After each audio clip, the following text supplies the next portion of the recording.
Agakuru gakurikira kagiye kutwibutsa neza isomo twagarukiyeho. Soma agakuru gakurikira. Inyamanza zifasha ibyiyoni. Igisobanuro cy'ishusho. Turabona imbere yacu ibyiyoni. Imbere yacu, inyuma y'ibyiyoni hari ibyatsi. Hakurya y'ibyiyoni n'inyamanza hari igiti. Imbere y'ibyiyoni hari inyamanza zifite ibyatsi zibizaniye ibyiyoni. Agakuru kacu karavuga ngo ibyiyoni byarimo gushaka ibyatsi byo kubaka ibyari. Haza umuyaga ukabije ugurukana ibyatsi byose. Ibyiyoni byibaza aho bikura ibyatsi birashoberwa. Inyamanza zizana ibyatsi byazo zihaha ibyiyoni. Ibyiyoni bishimira inyamanza ubufasha zibihaye. Dukurikije igihekane cyakomeje kwiganzamo hano, tugiye kwiga igihekane bya. Nk'uko bisanzwe gifite ingombajwi ebyiri ba na ya. Hano imbere yacu hari amashusho nayo agera muri 3, ariko harimo 2 agaragaza igihekane bya. Irya mbere ni ishusho y'ibyibo. Murakoze. Ishusho ya kabiri ni ibyobo. Duhisemo gusigaza iyi mbabura kubera yuko mu mbabura tutumvamo igihekane bya. Ubwo rero reka turebe agakuru kacu hanyuma tugakuremo isomo. Twongere tugasomeho gatoya mu magambo yoroheje kandi yitonze, mu buryo bwitonze. Ibyiyoni byarimo gushaka ibyatsi byo kubaka ibyari. Haza umuyaga ukabije ugurukana ibyatsi byose. Ibyiyoni byibaza aho bikura ibyatsi birashoberwa. Inyamanza zizana ibyatsi byazo zihaha ibyiyoni. Ibyiyoni bishimira inyamanza ubufasha zibihaye. Ni uwuhe mwitozo twafatamo hano? Barimo kutubaza ngo ibyiyoni byashakaga ibyatsi byo gukora iki? Ese ni umuyaga? Ni ukubaka ibyari? Byarazishimishije? Ni inyamanza?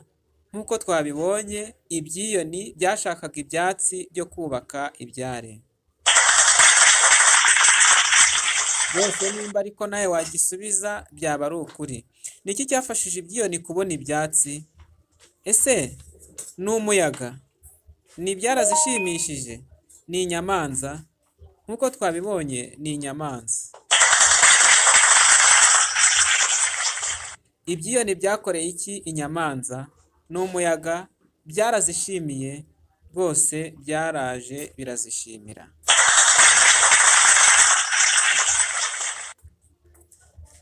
None umwitozo wa kabiri. Terura amashusho uyashyire ahabugenewe. Hari ishusho irimo igihekane bya, hakaba n'ishusho irimo igihekane rwa. Ubwo turaterura ibyatsi. Ishusho ya mbere ni ibyatsi, ishusho ya kabiri ni urwara, ishusho ya gatatu ni intebe.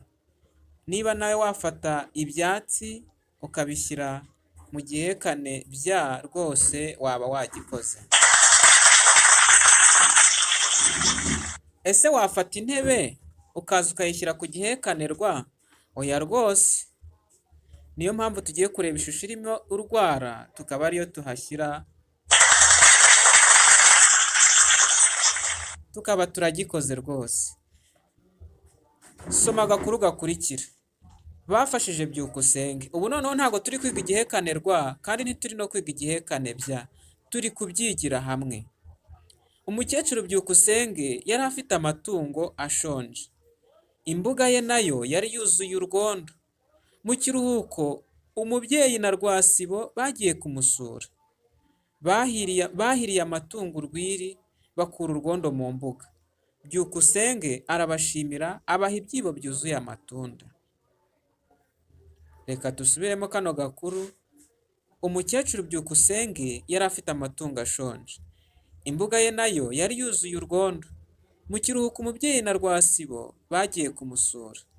Bahiriye amatungo urwiri, bakura urwondo mu mbuga. Byukusenge arabashimira, abaha ibyibo byuzuye amatunda.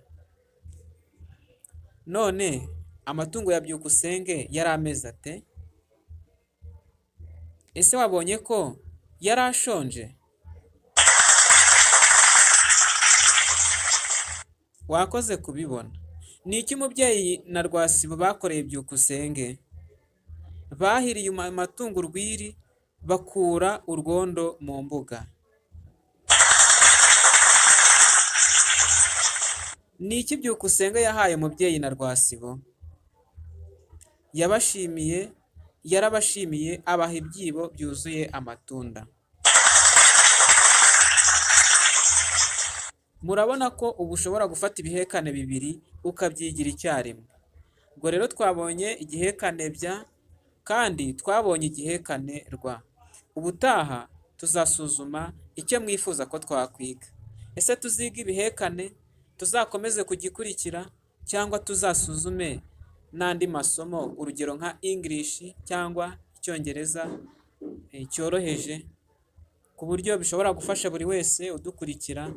Ibyo rwose nibyo tuzubahiriza, ariko hatagize igihinduka dushobora gukomeza n'ikindi gihekane. Rero mukomeze kugira ibihe byiza.